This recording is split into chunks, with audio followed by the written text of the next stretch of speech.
bit, and to give us some information on all things RMU hockey is their former captain, Kushneriuk. Chris, good to have you in studio. How are you? Good to be here, Tim. I'm doing great. What did you think of your maiden broadcast voyage on the air last week for the Ohio State game? It's a little easier now because I can hear you. Yeah. Unfortunately, the team is off to a slow start, 0-4-1, but I think the guys are going to be pretty fired up to play Penn State, don't you? Absolutely. Yeah, you're right. It is a rivalry that's kind of crept up over the last couple of years. It's two teams right now that are really trying to find an identity. There's some great individual talent with the RMU team, and you know that it's just a matter of time before they put it together. And Penn State's built for a big physical game, and you know they're just a couple of years old in the NCAA program, so people are in for a treat if they come down. Well, for folks who don't know your story, you were the captain of RMU a couple of years ago. Was it 09-10, correct? No, it was 10-11. 10-11. Yeah, okay. 10-11. 10-11. You're a captain of the team, and unfortunately, you were diagnosed with cancer at some point. Was it during that season? No, it was. It probably started even before that season. However, I was only diagnosed. So after my first year of playing minor pro, I was in Wheeling and Bakersfield as well in the East Coast League, and it was that season where it all crept up. Yeah. When did you find out about the diagnosis specifically? Do you remember how you found out, where you were, and what you thought initially? And can you kind of give people who don't know your backstory how tough it was to come back from that road? Because it got really severe, right? Yeah, absolutely. Well, I was in my summer training regimen, and I was just getting weaker and weaker. You know, I was getting more and more sore in areas that just didn't make sense, like my lower back on my side. So I went to the hospital to get checked for what I thought was going to be a kidney stone, and they were running a lot of tests and a lot of imaging being done. I just thought they were wasting their time. I remember laughing with some of the nurses.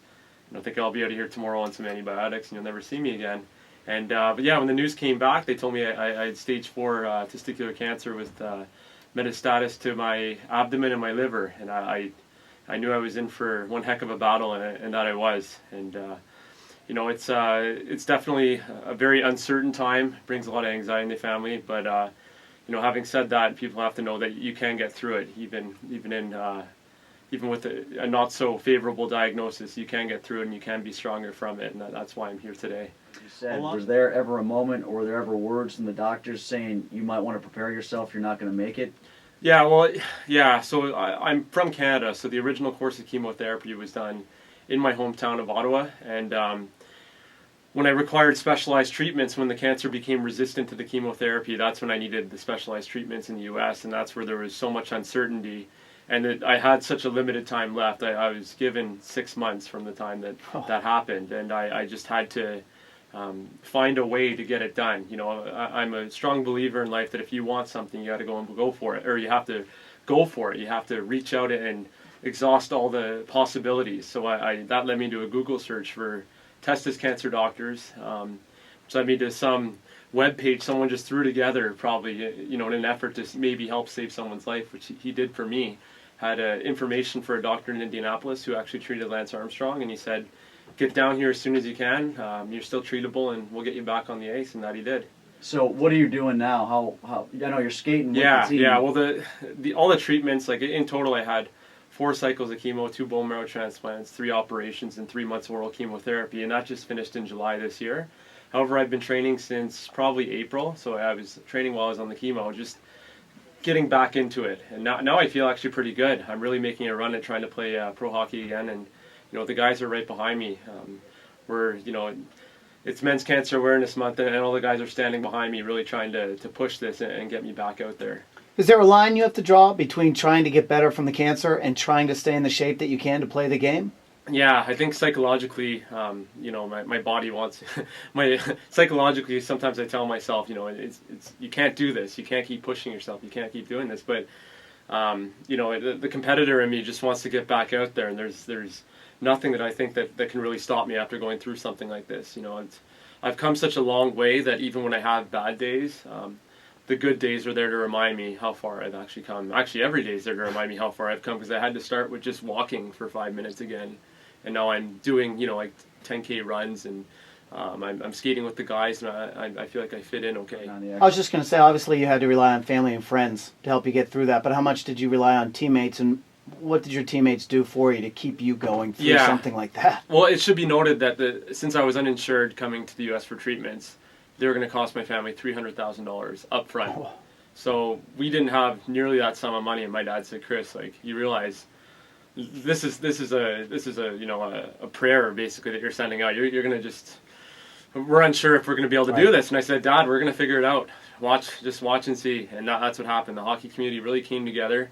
The guys at Robert Morris started it with the Coach Schooley actually gave me the name for the foundation. I'm going to start with Crush Cancer.